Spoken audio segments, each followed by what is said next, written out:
Welcome to Kemi Kitchen where we can cook easy and delicious meal. So dahil Pasko ngayon guys, we decided to have a boiled seafood with Cajun sauce mukbang. Prepare at hinugasan ko muna yung mga sangkap na gagamitin natin guys. Meron tayo dito king prawns which is malinis na. Tinanggal ko na rin yung ugat.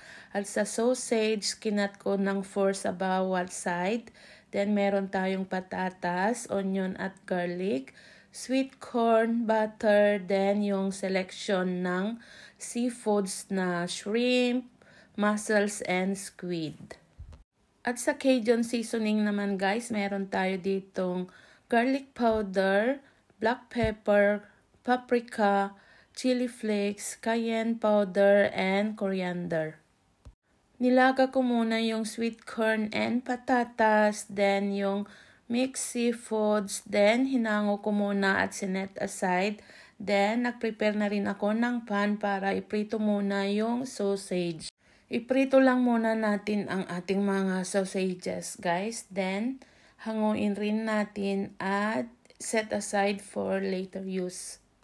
And at the same pan, may konting mantika na natira. Magdagdag tayo ng 1 stick of butter. I-melt natin guys. Then igisanan natin ang ating sibuyas at bawang.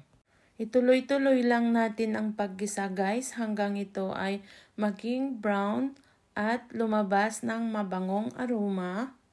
Then at this point guys, pwede na nating i-low heat ang ating kalan para hindi masunog yung Cajun seasonings natin na idadagdag. Haluin lang natin guys hanggang ito ay ma-incorporate sa butter.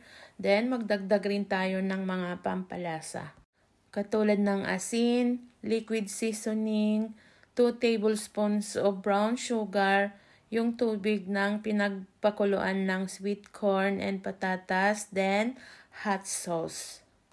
Hanguin muna natin yung kalahati ng sauce guys para may gamitin tayo mamaya pang drizzle pag nasa serving plate na. Then idagdag na natin dito yung mga nilagang mixed seafoods, sweet corn and potatoes, then yung prinitong sausage at haluin lang natin hanggang ito ay makot sa Cajun sauce. So guys, luto na ang ating seafoods with Cajun sauce. Thank you guys for always watching.